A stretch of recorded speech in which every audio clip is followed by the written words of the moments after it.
مالك يا قلب ماما بتعيطي ليه؟ ماما عشان صاحبتي يا ماما مشيت ومش هشيك معاها تاني، ولا هلعب معاها تاني، ولا حتى هشوفها تاني. انا عارفة انها غالية عليكي وهي اكتر واحدة كنتي بتحكي لها كل حاجة. ليه يا ماما؟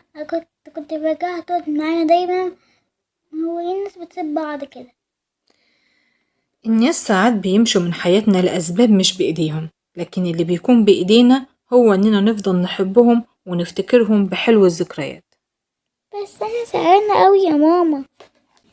الزعل طبيعي يا روح ماما، بس عارفة اللي بيخلي الحب حقيقي هو انك تفرحي لما تفتكريه مش تبكي.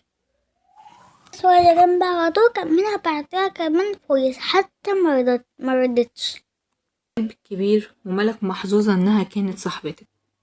وكالعادة حكمتنا إن اللي بيحب بجد ما بيمشيش من القلب أبدا، حتى لو مشي من الحياة.